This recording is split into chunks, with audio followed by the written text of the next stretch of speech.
Hey everybody, it's Stephanie Old World Gamer, along with Scott Devin Kane, and welcome back to more Indie Pixels podcast. Bringing you another week of everything us, everything video gaming, everything interesting. And everything is short this week. Oh my god. Because there's like nothing in news except fucking like Destiny and Metal Gear. Metal Gear. My god. And by the way, in case you haven't heard it from every fucking news source out there, do you know you can change that one bitch's skin to Ocelot? Yeah, I so saw. that Snake and Ocelot can be like rubbing up against each other and shit? And like one side had like 3 different articles on it, and I'm just like, Really? what? Yes! And I was like, what are you doing? This is too much. You covered it once, done. It's just like going down the list of news. I'm like, what's interesting for people this week? Metal Gear, Metal Gear, Metal Gear, Metal Gear, Destiny, Destiny, Metal Gear, Metal Gear, Destiny. What the hell? So yeah, we're gonna have a little bit of a short podcast this week, guys. But don't worry, people are going to stop talking about Metal Gear sometime. Indeed. But we'll have more stuff for you. For what it's worth, the last month in video gaming has been really, really quiet.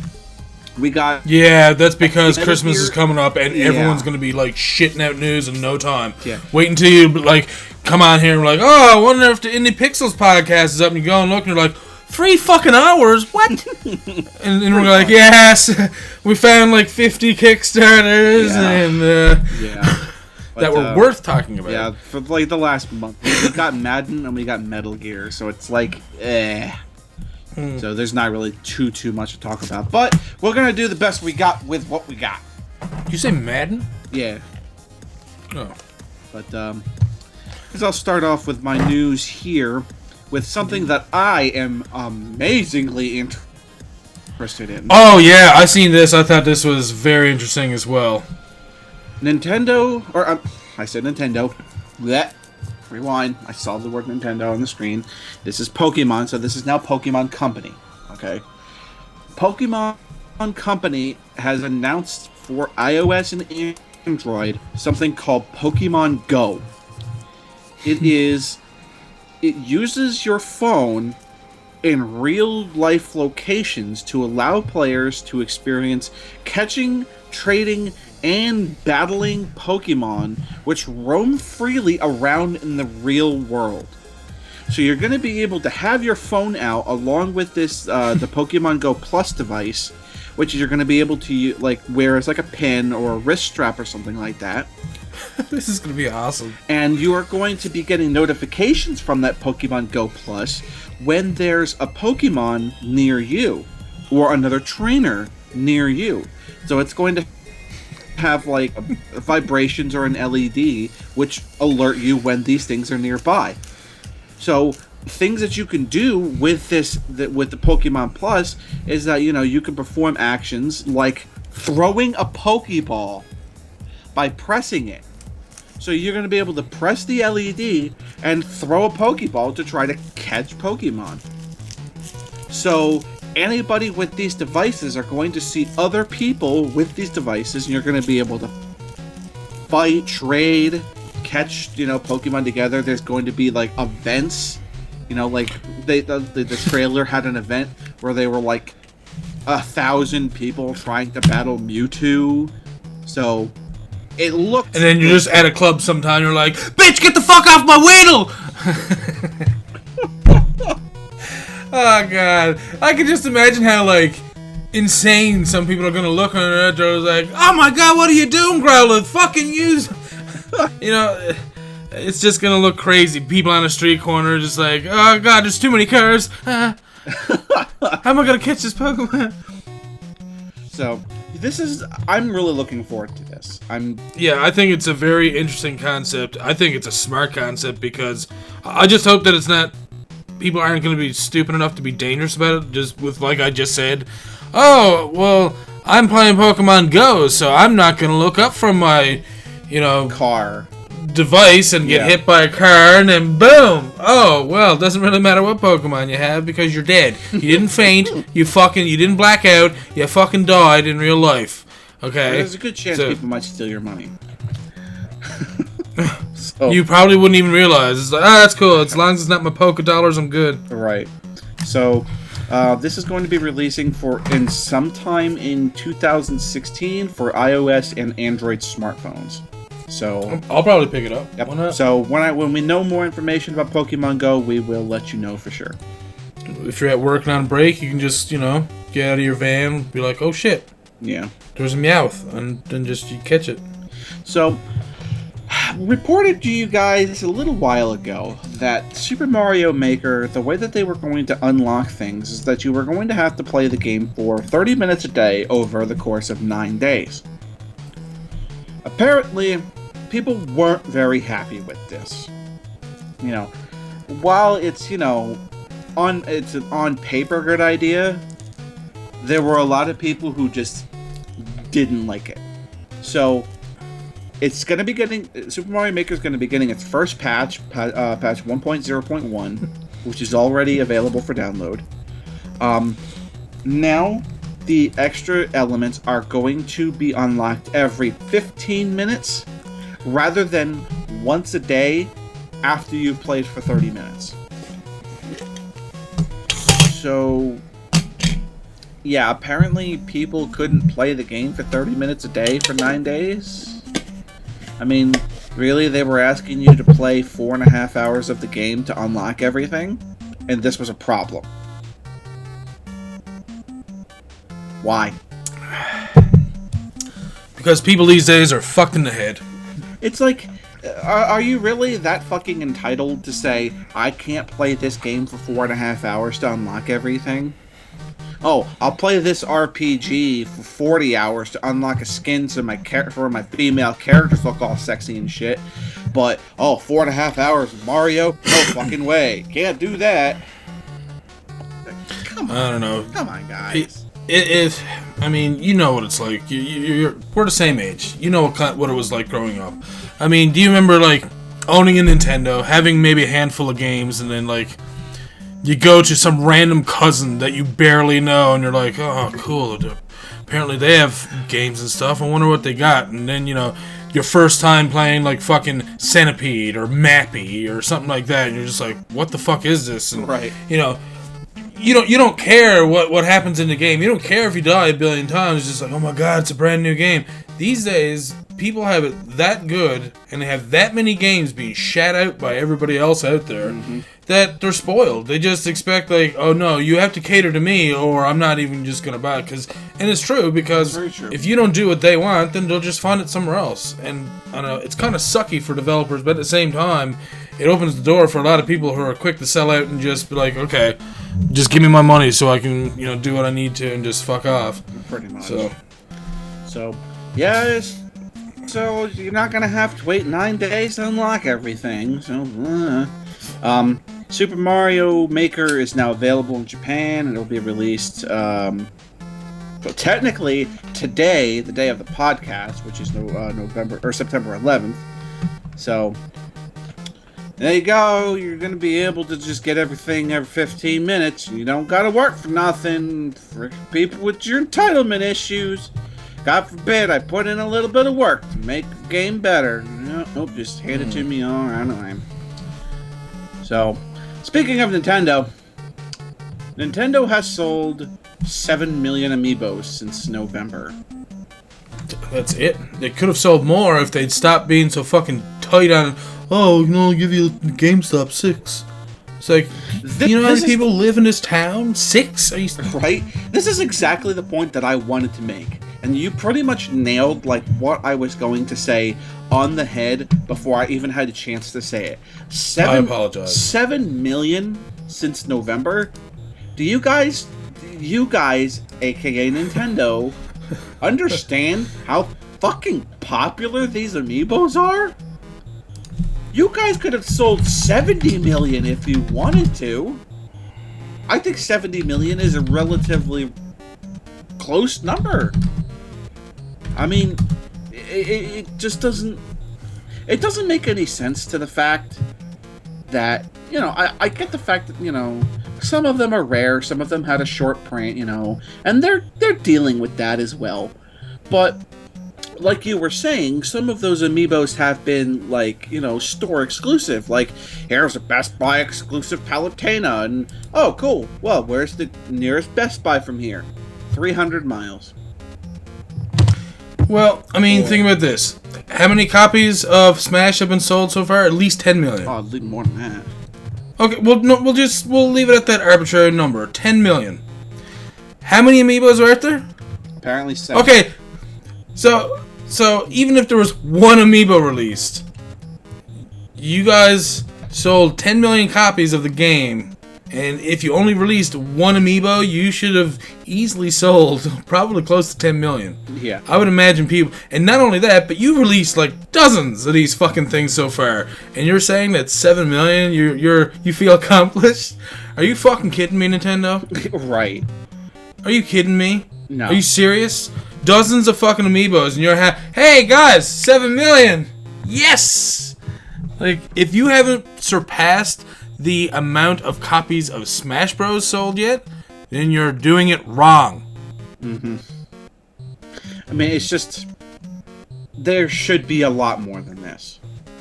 There should be no, Starting September 10th, I will be in the Big Apple with Tresemme for New York Fashion as of Week. June... Sorry, an ad.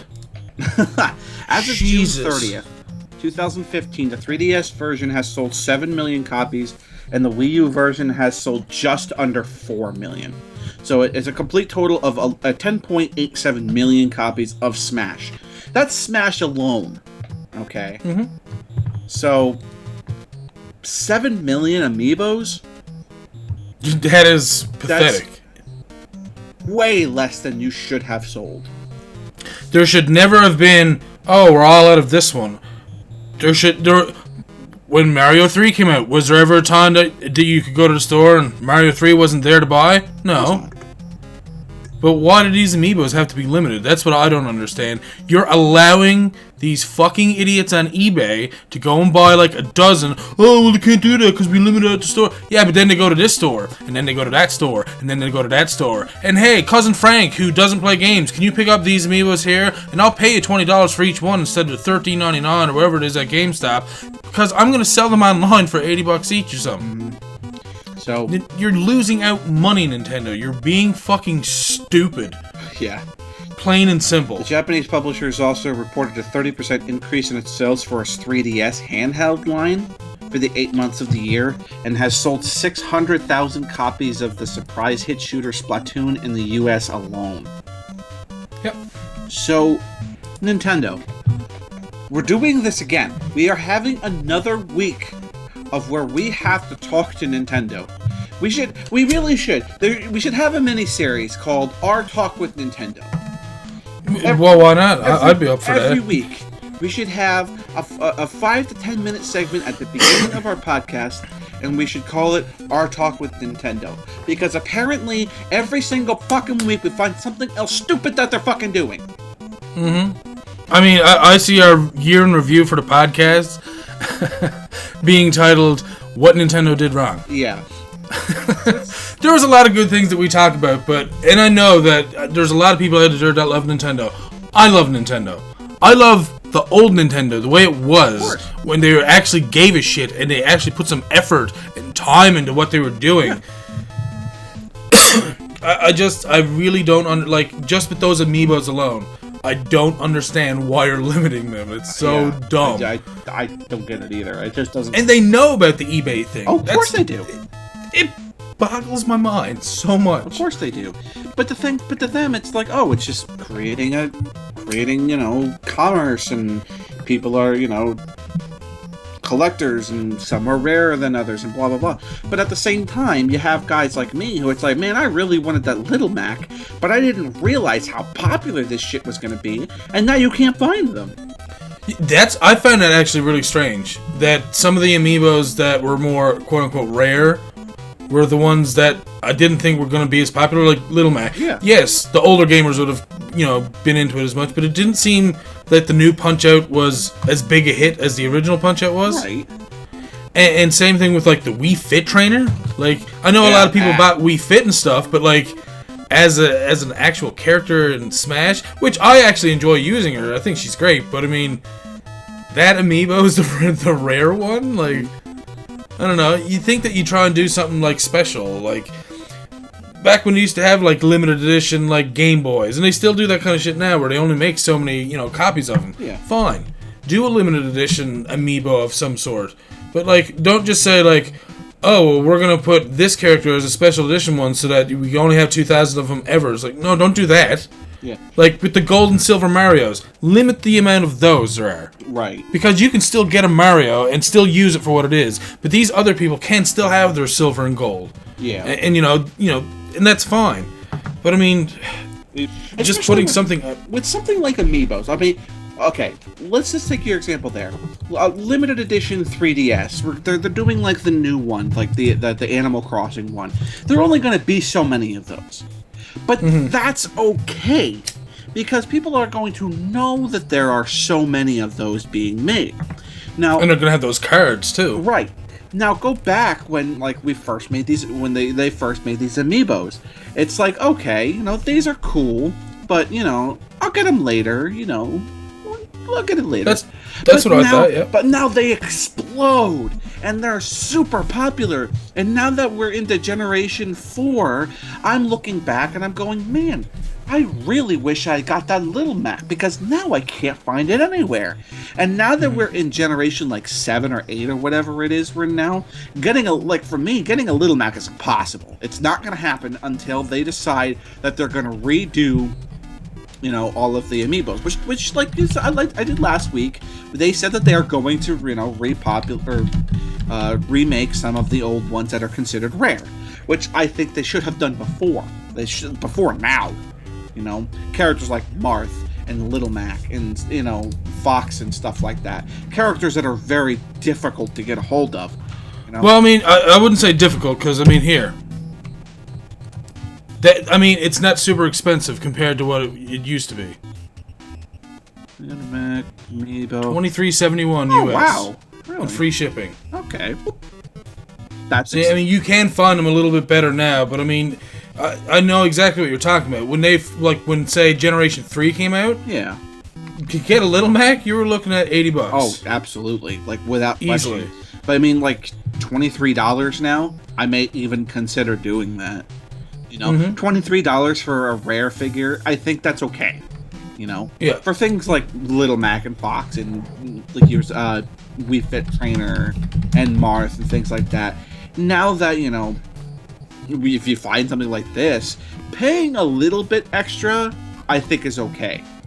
But when they were like you were saying, $70, $80 to be able to do, or like that guy with the Palutena, or not Palutena, Rosalina and Luma, where the guy bought 100 of them simply to destroy so people couldn't have them. All it did was just make them more expensive. But it's like, if you know that you have something this popular, and your number's we're going to make 500,000 of these things, and we're going to make 500,000 of them throughout the entire production. Yeah. When you get to Gen 3, when you get to Gen 4, and you see how stupid popular this is, maybe you should sit down with your team and go, maybe we should bump this number to 1 million. Yeah. It just seems like common sense. But this is the problem, Nintendo. You don't seem to have very much common sense recently. There are certain things that you're doing that just don't mix at all. I want to love you because you're Nintendo, but you're making so many bad decisions that it's making it very hard. Yeah.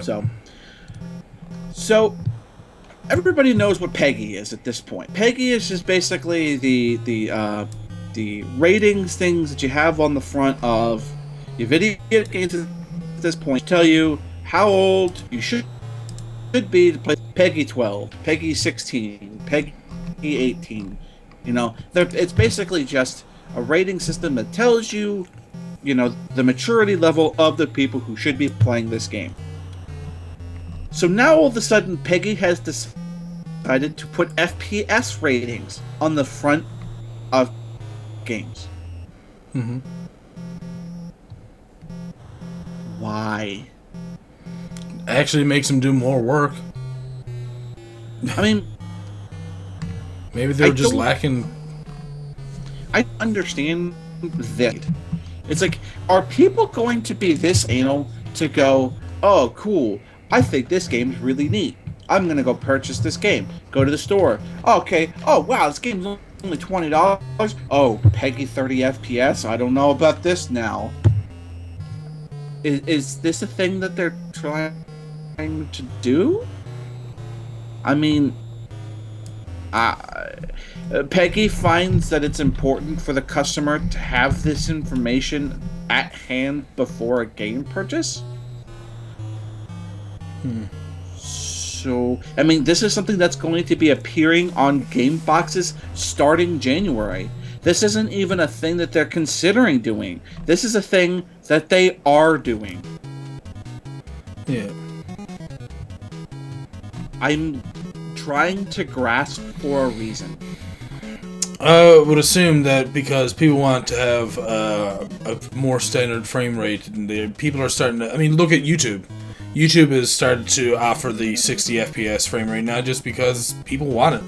It's better looking video, just plain and simple, pretty much. I mean, I understand. I understand that there's a difference between 30 FPS and 60 FPS. You know, there are people who will tell you that there's not a difference, but there is. Trust me, folks. There's a big difference. You know? Yeah. Like, for example, the other day while I was at my local gaming store, has started to pick up on Skullgirls. And it's becoming more and more popular. We're starting to play it a lot more and more.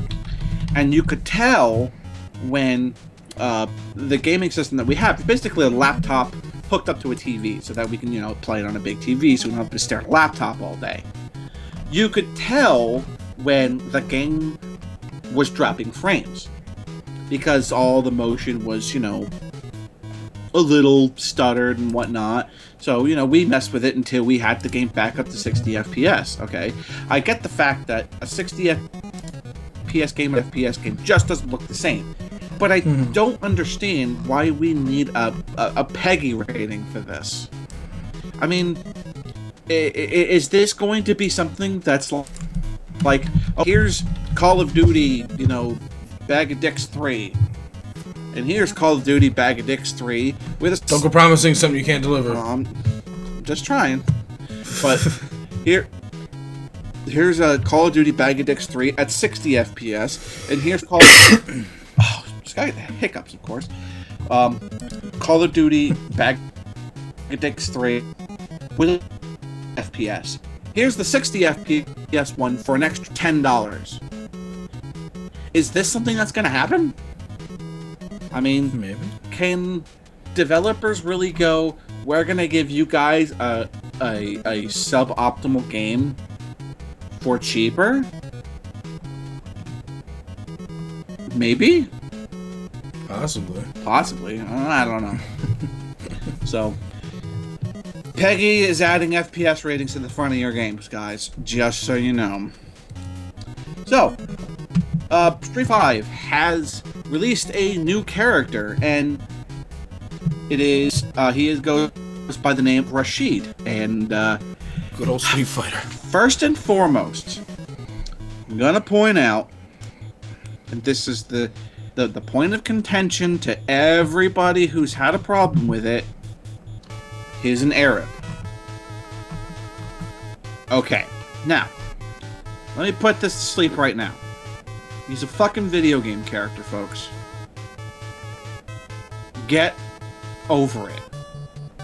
What, are people like getting all like freaked out? Yeah, they're all butthurt because he's an Arab, he's a terrorist, blah blah blah. It's like, Jesus. Stop. That's pretty really discriminate. It's just like, are you really that stupid? You know, you just gonna be that way? I mean, but anyway, going past that, okay, Rashid looks fucking awesome. PEGI. His basic move list, he kicks up wind and fucking crap everywhere. He has like not a hurricane kick, but like a kick that like shoots a cyclone up, If you've played King of Fighters and you've played Joe, it's like his hurricane attack where he does like the hurricane in front of him, except Rashid does it with a kick. Okay, and he's got, you know, he can do that, and apparently, like, if you V-trigger the move, it stays out there for a little bit longer, so you can cross people up with it in front of them, and he moves all over the place. He's nice and fast and everything. He's what I envisioned Vega to be like. You know, not like this bulky ass slow dude, which they turned Vega into. Oh, I know. That was this Rashid is what I was looking for in a character like Vega, and I really like the look of him. You know, just the way the character looks. I think he looks fucking awesome. Yeah, I agree. I think he looks really good. He looks like he'd be fun to play. Yeah, it's like really fun to play. To me, it kind of like it seems like a replacement for Adon, in my opinion. But we might be getting Adon in the game, so that might not be true at all. But this is how I feel that the character's there for, like a replacement for Adon. But that might just be me. But if you haven't checked out the trailer yet for Rashid, go and check it out. He really looks like a really nice, well-made character. I like his moves. I like the way he looks. I like the way he sounds. You know, so this very well may be like a secondary character for me because, you know, again, I'm a Ryu player at heart, so I won't be picking up anybody else first, but if I'm going to be picking up a secondary character, this Rashid character really does look like who I would play as a secondary, provided that they don't fuck Cammy up enough. Which, you know, if you listen to last week's podcast, her new skins fucked her up pretty good. So, moving along, limited edition Darth PS4 are going out for pre-orders now in the United States, priced at $450. It looks nice. The 500 gigabyte console comes with a special livery and a custom painted DS4 as well. It's also going to include Star Wars Battlefront Deluxe Edition and a download voucher for Star Wars classic games, Super Star Wars, Star Wars Racer Revenge, Star Wars Bounty Hunter, and Star Wars Jedi Starfighter. So a bundle with the normal Jetpack PS4 is also available at GameStop and Amazon for $400. It includes exactly the same contents, except that the console and the controller aren't going to be your typical black ones.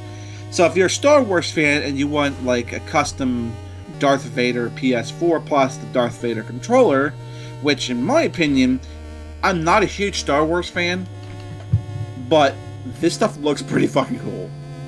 Like that Star Wars controller there. Oh yeah. That looks fucking awesome. Yeah. That looks really, really cool. So it's a limited edition, so you're gonna have to jump on it relatively soon. $450. You get the PS4, the custom controller, 4 classic games, and Star Wars Battlefront Deluxe Edition. So there you go. Considering it, Deluxe Edition for Star Wars Battlefront by itself is going to be $70. So getting the custom PS4 plus the custom controller plus the 4 classic games seems okay. Seems all right. Last piece of art, or last piece that I have here. Stefan, have you seen this yet? It's Mario Myths. Have you seen this? No, I have not. I think we should watch this. Because this is Miyamoto debunking some old Mario myths. So, whenever you're ready. Okay, I'm ready to go. Alright. Press play.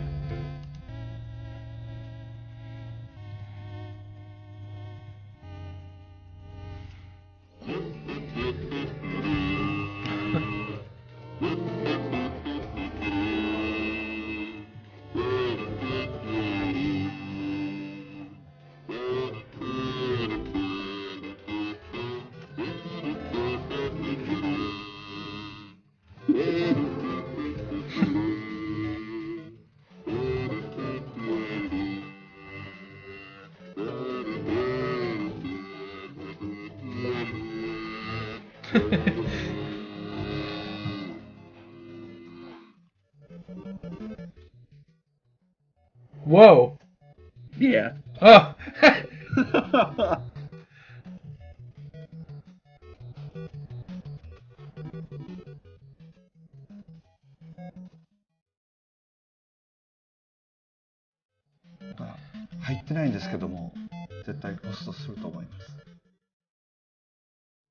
Whoa. Oh, yeah. See, 30 years of Mario Brothers, man. It's been that long. Yep. 30 years. So, Super Mario Brothers 3 never happened. It was all a play. The game never actually happened in Mario Brothers Myth. Holy crap! I mean, that's kind of mind-blowing to think that like that entire game really never happened in Mario's life. That's just and do you Do you see that thing on the bottom there? Koji Igarashi plays Mario Maker. Yeah. But how about the whole do you know who Bowser Jr.'s mother is? And he points to himself. Does that mean he fucked Bowser? That? He fucked Bowser. Or Bowser fucked him and he pooped out Bowser Jr. Would you let Dr. Mario operate on you? And he's like, fuck no. No.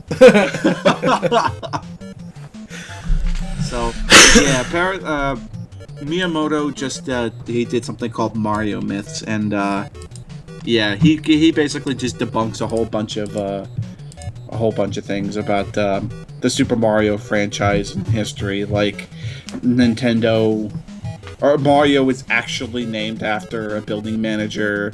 The Mario on the front of the box isn't about to die, and Super Mario 3 never happened. So yeah, thanks Miyamoto. Thanks for ruining my childhood. The game that I sat and I played for years and years and years, that some people consider the greatest game of the NES of all time, is a fucking fake. Thanks Miyamoto. Just another thing we gotta bitch about Nintendo for. So, alright, that's the extent of my news for this week. So, Steph and I short the pass on to you. Holy crap, I just said that. I caught myself halfway through that, realizing I said it. I will pass the torch that's unlit onto you. Oh, nice. It's cool on the fingers. It's nice. Okay, so, this week, again, like I said, I don't actually have all that much. I have 2 Kickstarters and, like, 7 articles. Anyways, I guess we'll just jump right into it.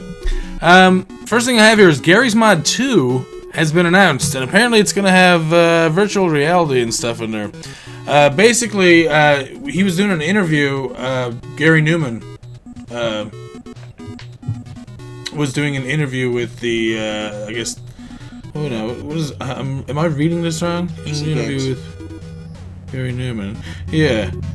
Creator of the original and founder of Facepin Studios, who was asked whether he's... That's so confusing there. Anyways, the maker of Garry's Mod was asked if he was ever going to increase the price of Garry's Mod, and he said no, because they're in the development of making a sequel to the game. So he said it wouldn't make any sense. And of course, saying that is like, wait, a sequel?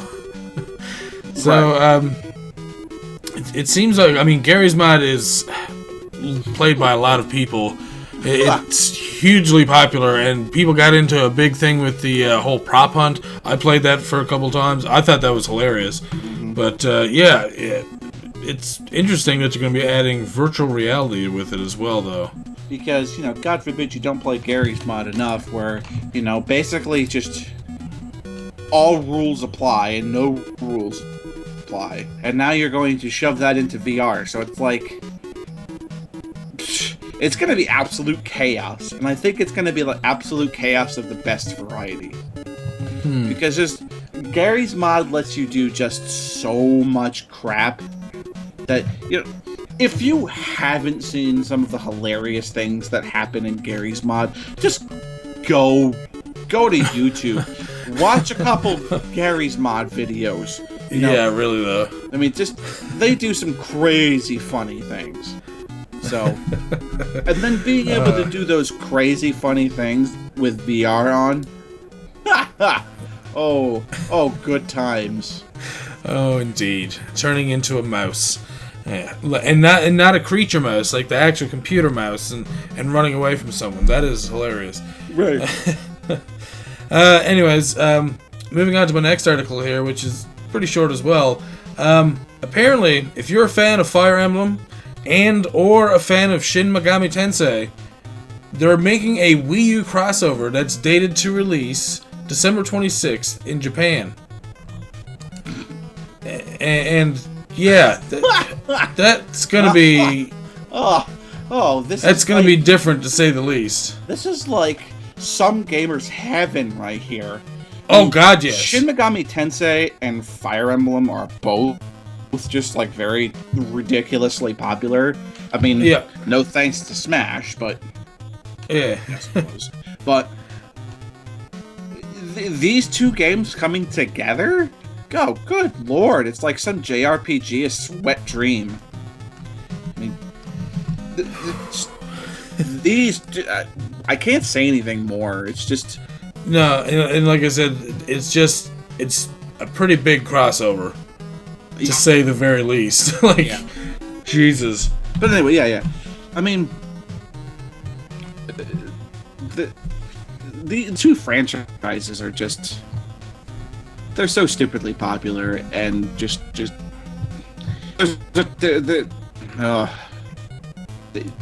I can't see this being a bad thing by any means. I mean, yeah, they're going to definitely sell copies of it. But I'm just wondering, is it going to come to North America, or... You know, who knows? I mean, Fire Emblem stuff has been coming, so yeah, that's true. I don't see why not. But there have been very few crossover games that have done it well, and like I'm going back and thinking of like some of like the crossovers that have happened, like Mortal Kombat versus DC, which was just bleh. You know, and like, trying to remember what the hell it's called now. It was like, it was like a 3DS one where like all Capcom characters and, fuck, I can't remember what it was, but very. Damn it! Now I'm gonna sit here and I'm gonna think about this because I can't remember the name of this. Project Cross Zone. That's what I was trying to think of. Okay. And they got that, you know, it was okay, but it's like, it feels like, you know, when I was playing through it, some of the characters were kind of forced into certain situations, and it's like, you know, we have these characters here, and we're in a cross game, and it's like, okay, why are these characters together? I can't say I can think of any crossover games I've played other than, like, fighting games. And, like, Marvel vs. Capcom was, like, the only thing I can think of that did it right. Like you're saying, like, crossover games are very difficult to do because it's, like, it's mostly fighting games. But... do a Mega Man and Mario crossover where Bowser gets all, like, the bosses and stuff. He gets, like, armor. You remember that Flash game? It was, like, Super Flash Brothers or something like that, where you could do Mario Brothers levels as like different characters. Yeah, I did. Like yeah, you could play as Link. You could play Simon. It was Simon, Link, Samus, and Mario, I think. And I don't think there was any other character. The Blaster Master tank, Sophia. Oh yeah, Sophia, right too. That was awesome. Yeah, it was pretty good. I thought that was really cool. It was really well put together. You know, none of the characters were so overpowered that they passed through the game, pun intended, and not be challenged at all. You know, there were certain times where, you know, certain characters had a hard time doing things. You know, so why can't something like that happen? Like you were just saying, like a Mario cross Mega Man sort of thing. Why couldn't that happen? Yeah. Or like exactly what Smash Brothers does. Yeah. Because it brings all of those characters to different franchises. You know, that's perfect. That's like a perfect example. Like Smash Brothers. You know, Smash Brothers had their adventure mode. You know, back in Melee. I think Melee was one of like the perfect ones that they did. Or even Brawl when they did like that big fucking thing that they did. I can't remember what that was called, but in any case, something like that's perfect. Like where you explore and you go around and you platform, and there are so many different characters that can do so many different things in so many different ways. So I think that, you know, something like a platformer with different characters in one thing. Or like, you know, like say, level 1, here's Mario, you're going to be doing it as Samus. Okay, cool. Now, stage 2, here's a side-scrolling Zelda game like they did in Zelda 2. Now we're going to do this with Mario, you know? Mm-hmm. How different can the game play? You know? Stuff like that. So, it's been very difficult to do it out fighting. And I think that, you know, Shin Megami Tensei and Fire Emblem coming together for a JRPG, I think is a step in the right direction of us being able to just say, you know, let's mash these two games together and see how they do. How do people like it? How does the Shin Megami Tensei world match with Fire Emblem, you know? So, I think it's going to be an interesting twist. And something that I certainly hope that we see more of. Mm-hmm. So, moving on from that, something outside of gaming news. Legendary Pictures, the producers of the new King Kong Skull Island movie, they're going to be moving their property from distributors Universal to Warner. And Warner is the owner of the 2014 blockbuster Godzilla. So, everyone's thinking that, hey, maybe now we can have Godzilla and King Kong face each other in an American movie. So that's going to be kind of weird to see because I don't know. I think Godzilla would have the upper hand.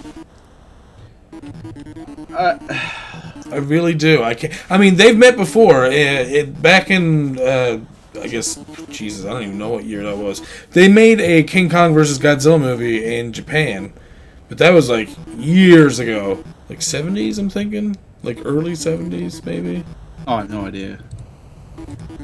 God, anyways, I don't really know that well. So, I mean, yeah, obviously, you know, seeing them in a rematch, and especially, like I said, it was a Japanese movie, so...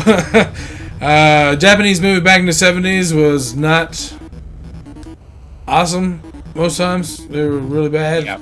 And anyways, that being said, it's to see one now, even from Japan, would be fine, because the new Japanese movies that they've been putting out are like, the action movies are so good. So good. So, I mean, this kind of feels, I don't know, this feels very Pacific Rim-y. It almost feels like it could be forced, though. Like, I don't know, just because they're moving their distributors doesn't mean that they'll necessarily put the two series together to try and make a new movie from it. But I mean, don't get me wrong. I thought Pacific Rim wasn't that bad of a movie. Mm-hmm.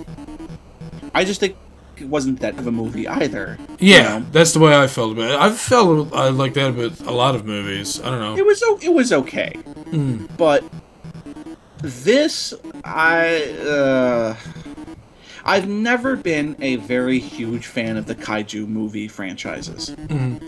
It's just never really been my thing, you know.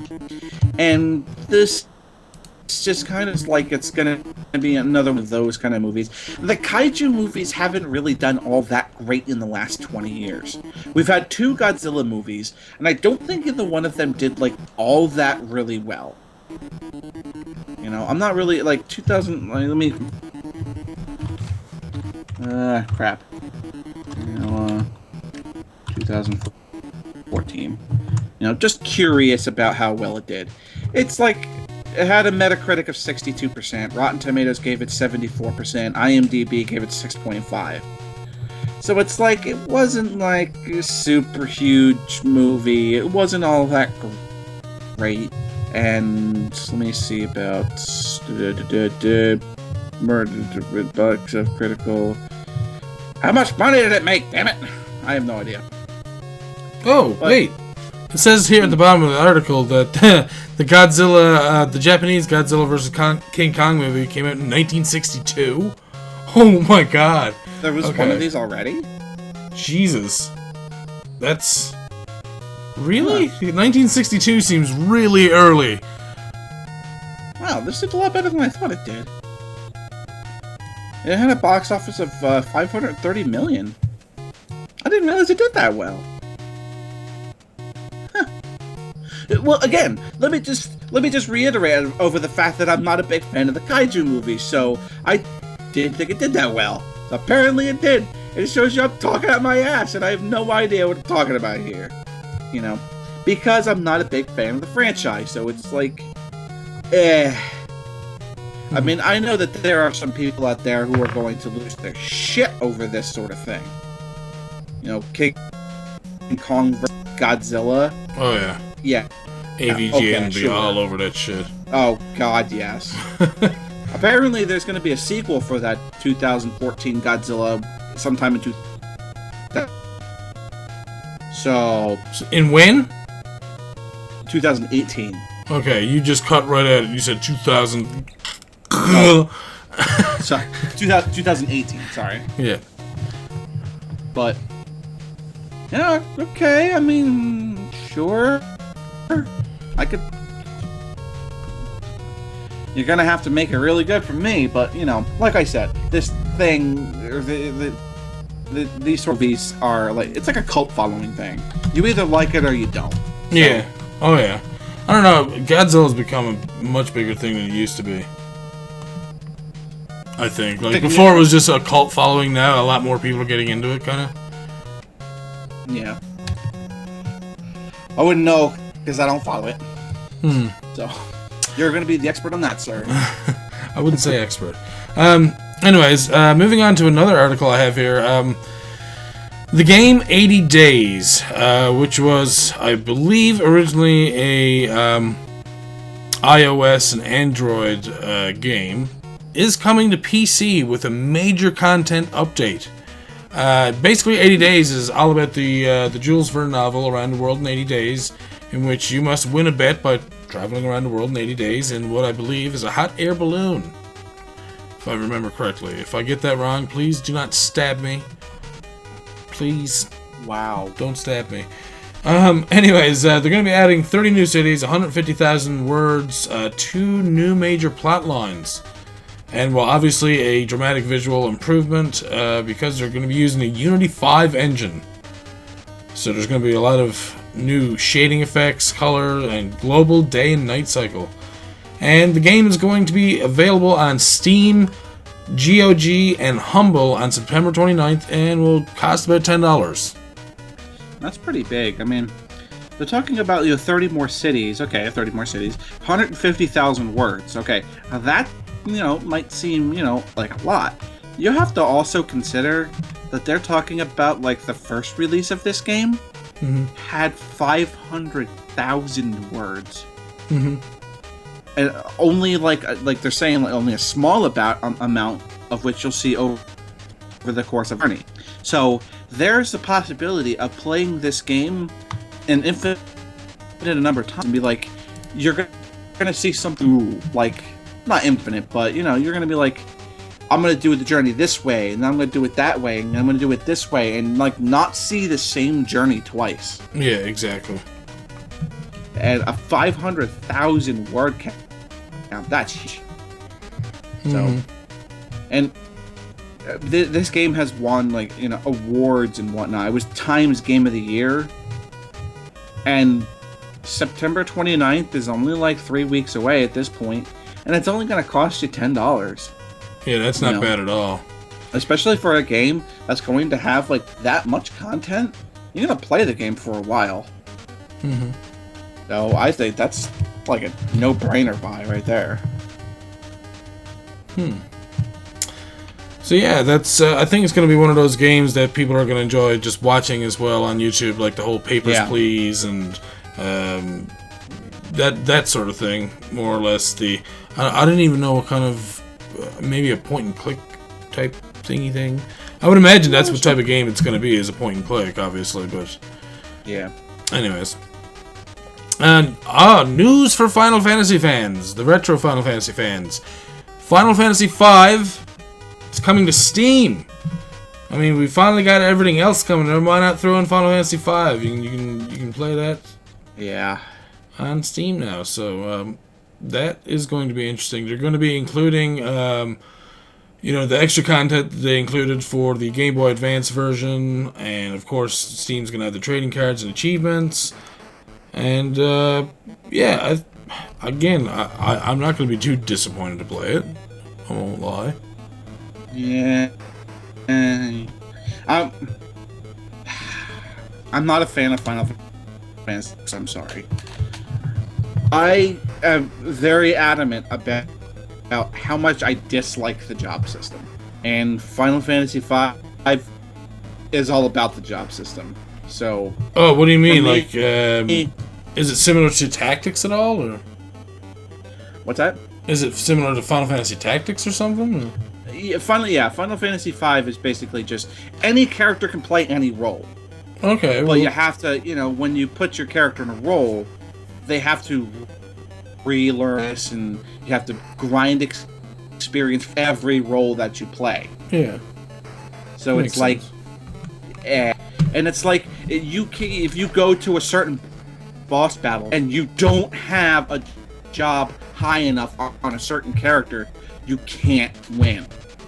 So it's like, oh, now I've got to grind out a white mage on somebody. Grinding out a white mage is obvious, but like, if I don't have it, I can't beat this boss because this boss does so much damage that I'm forced to use this particular job. And it's like, that's not my thing. When I want characters, I want my characters to serve a purpose. I want them to be like,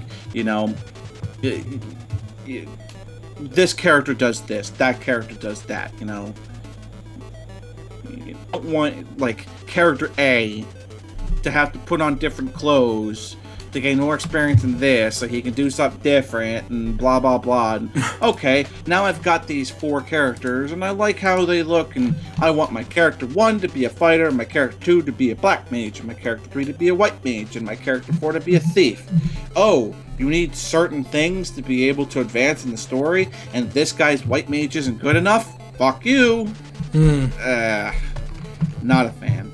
Yeah, no, I understand. But, I mean, there are certain jobs that you don't have to level, because I think there's like 30 jobs in the game or something like that. It sounds about right. I haven't played Final Fantasy V at all, I don't think.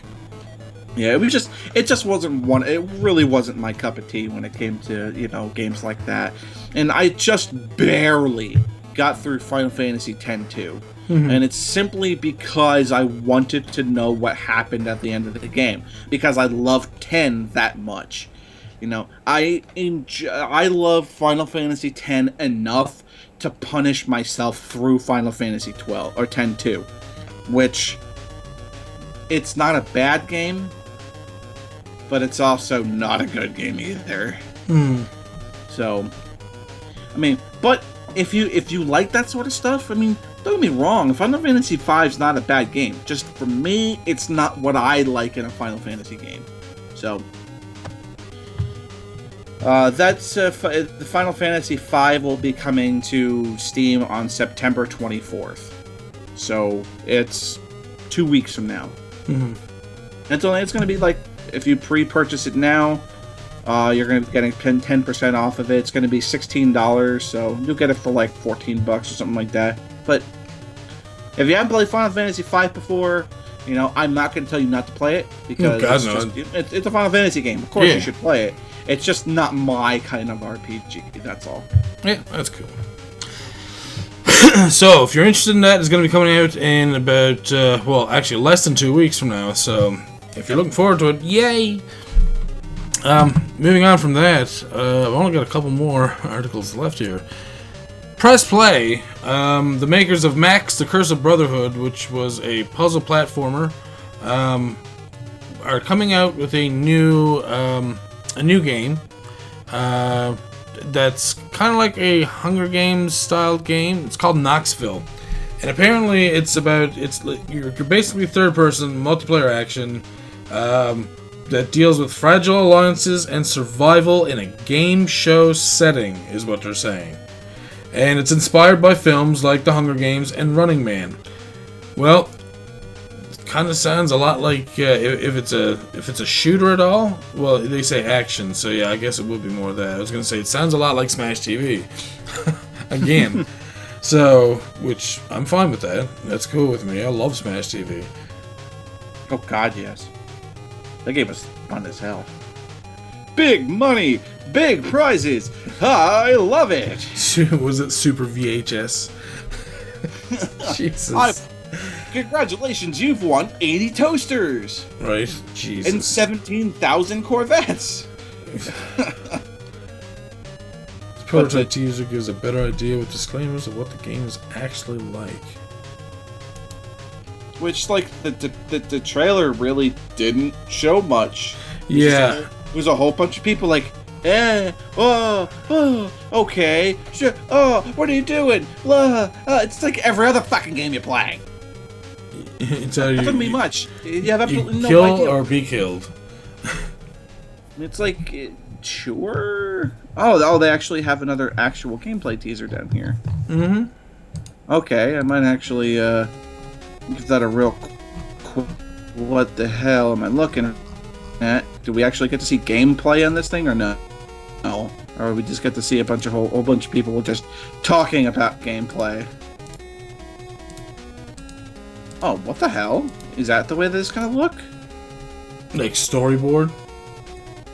Yeah. Oh, maybe. Yeah, I would be a big fan of that myself, but that's just me, so. Yeah, I'm not a big. I mean, the concept, sure. You know, helping each other survive. I mean, there's 4 people who are surviving. Looks like they're, trying to fight against things. Looks like they're Left 4 Dead out there. Get it? Do you get it? So, I don't know. I feel this has just been done before. If you guys didn't get it, Left 4 Dead. There's 3 guys and a girl. Left 4 Dead. Wait, and the girl also has 3. Never mind. Anyways, so the last thing I have here. Ooh, look, it's a new game. Woo! And it's called Ant Simulator. Oh, it's so cool. It looks realistic. You get to be an ant and simulate what it's like to live in an ant colony and stuff and explore your world. But wait, they've already fucking done that for PC and Super Nintendo years ago. So why is this new? What the hell? I'm pretty sure. Was it Maxis that made SimCity? Yes. I'm pretty sure Maxis also made Sim Ant. Probably. I'm pretty sure. And when I say pretty sure, like 99.9% sure that that's who made Sim Ant. So it's like, wait. You guys are pretty much just ripping off from another person's idea. You got it, Maxis. Yeah, I figured as much. I mean, yeah, of course it's Maxis, but... Yeah. And I understand. Are Oh, they well, it's a for different real? ant simulator, and it's more realistic, and it's not in someone's backyard, and you don't have to worry about infecting the whole house and stuff. Okay, fine, but it's been done. That's like someone saying, oh, I'm going to make Russian Truck Simulator. That's nothing like Euro Truck Simulator at all, because you're driving in Russia. I mean, why are these things... Why? I mean, I think it's interesting. What's coming next? Dropping a Deuce Simulator? I mean... I'm pretty sure that's already out there. Of course it is. Yeah, don't shit your pants, remember? Oh, yeah. And then they have, what is it, Shower Simulator. You can poop in the shower, though. That's really weird. And if you play with your poop, bugs will get all over you. I thought they called that Duke Nukem Forever. I'm done. So yeah, that's the end of my news for this week. Kickstarters. Let's get this. I only got 2 Kickstarters. So, first one I'm going to talk about is actually I'm going to talk about the miniatures that I have here. These are pre-painted miniatures, subtitled Storm Riders by Dungeon Crawler. They are looking for $18,000 Canadian. They have 21 days to go. They already have 86 backers at $11,000, so they're almost there. And apparently these are all pre-painted and unpainted plastic miniatures that they'll get made and sent out to you. And wow. They actually have really nice detail and give you different like choices and stuff. And it's pretty much for any kind of tabletop gaming, right? Wow, these are really nice. Mm-hmm. I can understand why people are going for it, because I mean, why not? Yeah. Yeah. I mean, I've been, like I've told you guys before, I've been a, very avid D&D player for a very, very long time. Mm-hmm. I want to say, 20 years at this point. And one of, the things about D&D is that, when there's combat is a lot easier when you have representations of your figures on a grid, It just makes combat fluid, and, you don't have to try to imagine where everybody is on the battlefield. Mm-hmm. All right. So, most miniatures that you get for these things do not come painted. They assume that here's your pewter figurine, pay your $3 or $4 for it, you go paint it yourself. Of which you very well can fuck up. Because trust me, I have fucked up figurines in my days, I've had to go back and buy, oh, cool, I got this character and I really want a figurine for it. How am I sit here with the paint and fucking cat jumps up on me and fucking there goes the paintbrush across it. Now you're fucked. Now you have to dip it in turpentine and start all over again. Yeah. And then sometimes it ruins them, So, the way that they have some of these things, I mean, they have these goblin riders, these goblin spider riders. Those things look really neat, Did you look further down at the wolf riders, the furball skeletons, and the peritons, and the mermaids? Wait, the furball skeleton? Furbolg. I'm probably saying it wrong. Wait, where's the furball skeletons? I missed that. It's down about a little more than halfway down the page. Oh, Fearbolg. I'm sorry. Okay. Alright, those are pretty... wow. The Firestorm skeleton looks pretty awesome. Yeah. I mean, we're talking of things like...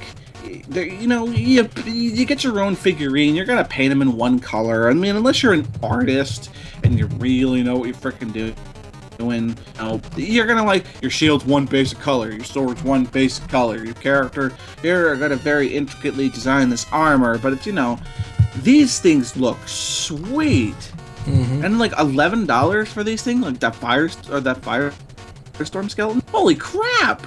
Even the Hoarfrost one has some nice shading with the blues there too. Yeah, it does. Yeah, the Stormcloud one looks pretty cool. The Firestorm one looked just the best by far. Yeah, because he actually looks like he's glowing. Yeah, but it's yeah. And I mean, they're awesome. They have a lot of different reward systems here on the side. The smallest one is, besides the $1 pledge, is a $12 pledge, and you get to choose any 1x1 smaller, 1x1 or smaller mini from their campaign and add-on, whatever you want, more or less. Yeah. But other than that, then they have the $55 tier that gets you to choose any 8 unpainted rider minis and get unpainted rewards and add-ons, whatever you want, more or less. Yeah. And then they have rewards for different stretch goals, like 24,000 for a behemoth, which looks fantastic. That fucking behemoth looks amazing. Mm-hmm. That looks so good. At 29,000, they're going to add in orc shamans. At 42,000, they have the goblin riders, which is a goblin on a huge ass spider, and it looks fucked. Oh my god, those things look so amazing. The red one, oh man. Dwarf rider on a giant owl, imp rider on a giant wolf, and kobold rider on a giant bat. Yep. That looks so good. Yep. Pretty sweet.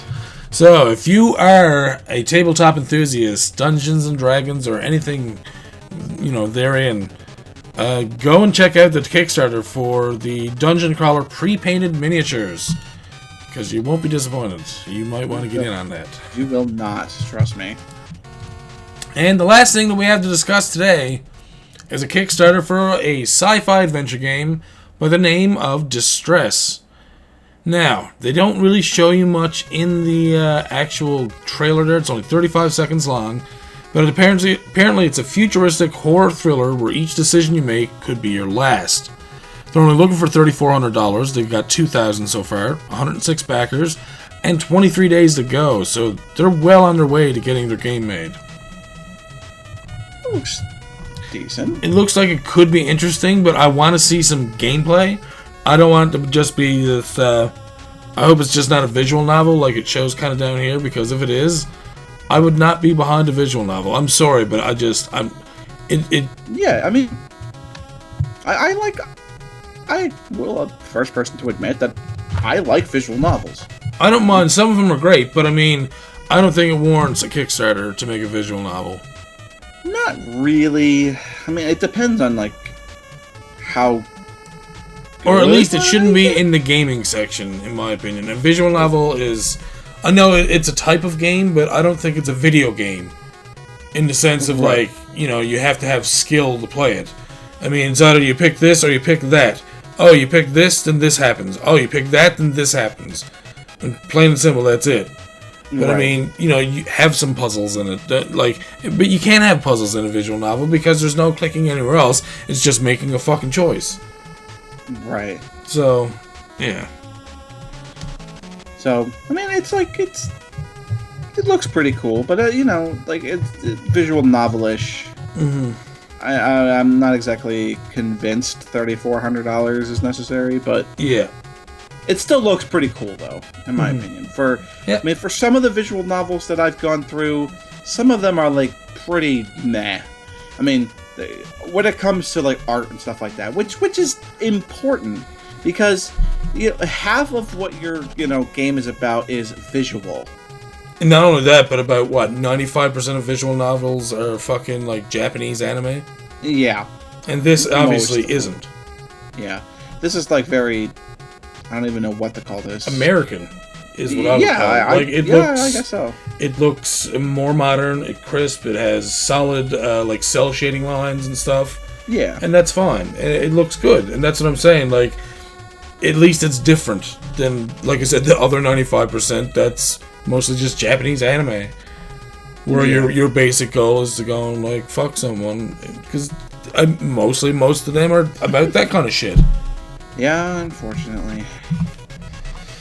Yeah, so anyways, I would like to see a little bit more gameplay in this sci-fi adventure game. Because at least it's sci-fi adventure, not sci-fi porno. Sci-fi visual novel, yeah. So yeah, if you're interested in that sort of thing, go and check out Distress.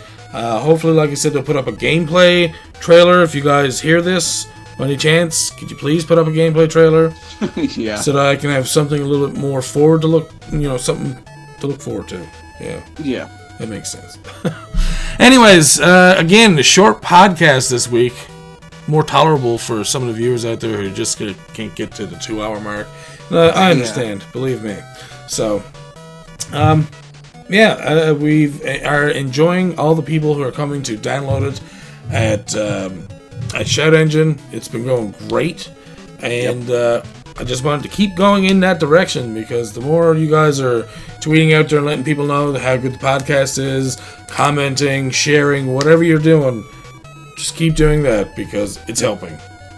And if you guys are also listening to this on the YouTube version, don't forget to hit the like button for us, because it helps more people find us and gives us more stuff to talk about. Indeed it does. So as always, thank you all for watching and or listening. I'm Stephen the Old World Gamer, along with Scott Devin Kane, and we'll see you all next time for another Indie Pixels podcast. Take it easy, folks.